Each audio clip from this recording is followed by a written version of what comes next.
Why is there a fascination with JFK? Well, okay. I mean, it's one of the two seminal events in modern American history, for starters, right? That 9/11. And the anniversary's here, and we're still obsessed with the wrong thing. I was a journalist for a very long time, and I spent a lot of my time peeling the lid off of mythology and peering underneath and seeing what was really there. And what's really there, the truth, is always much more dramatic, much more interesting, much more truthful, and much more worthy of storytelling. And the JFK assassination is exactly that. And when you peel under the, when you lift the hood on it and you brush away the nonsense, you get to what it's really about, which is us. It was done to us. It was done to this city. And the movie I wrote and directed, and that Tom Hanks and I conceived of, is a movie about the rest of us. And it's really about the people to whom it really happened. It's not about the celebrities, and it's not about abstractions and constellations and shit pulled from the air. My entire interest was to take the audience and give them the experiences of living through it for the first time. Like really living through it. And because the movie's shot like it's now, it's not a period piece. And I lived through 9/11 in Lower Manhattan and went off a report on that afterwards, and I wanted it to feel like 9/11, 12/13. Like I wanted it to feel like it's now. And when you do that, you cut through all the bullshit and you get to what's really fascinating and powerful about it. I don't know if you guys know how it was put together through Bill Paxton. You know that whole story about Paxton? Right? It's a great story.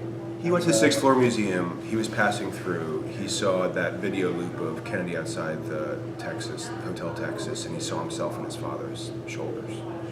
He was there that morning, and he, Bill being Bill, felt like it was, he became Joan of Arc. Like God had spoken to him. But weirdly enough, he went to the airport to go back to LA, and Vince's book had just come out.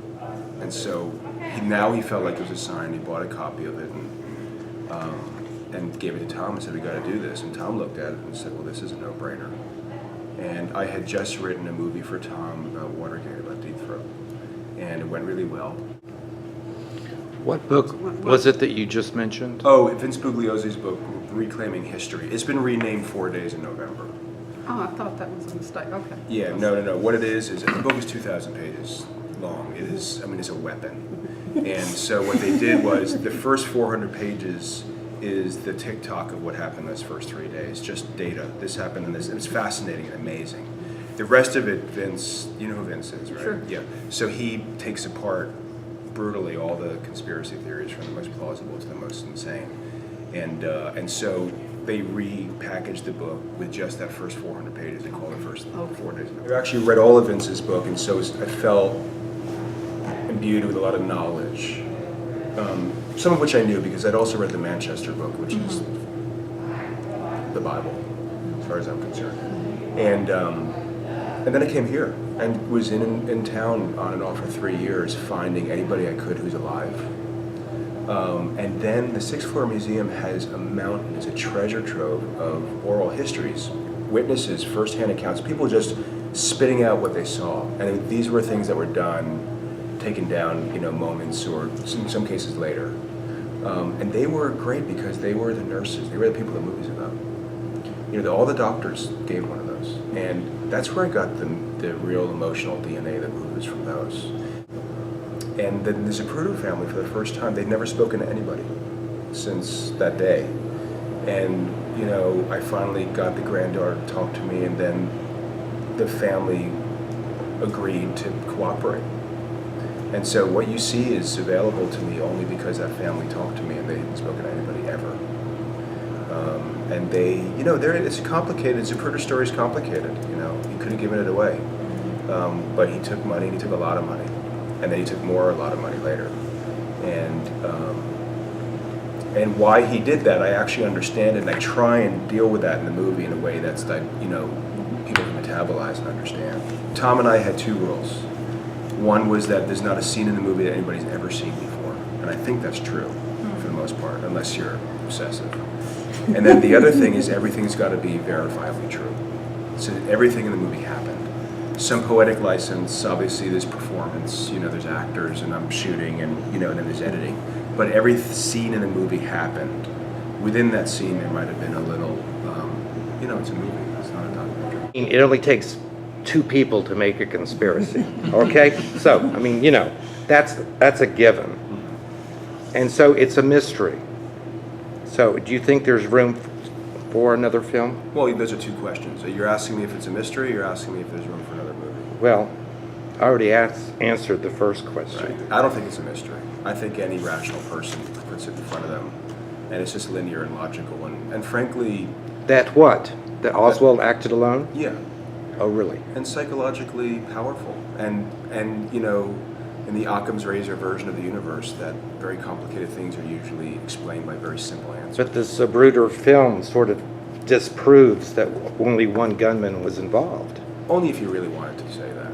I mean, only if you okay, want to. Let's not have the debate. So I'll answer your second question. The second question is, there's room for infinite numbers of movies about everything. I mean, how many World War II movies have we had? How many Holocaust movies have we had? How many films about the Civil War have we had? Sure. But look, I think any of the threads that I put into this could be its own film. In your 4-hour version of the film, did you shoot stuff about John Connolly? Because he's not mentioned in the final version. I had his trauma room going across the hall. But, it will confuse people because kind of blood is blood, and I didn't really show faces, and so body to body, blood to blood, doctor.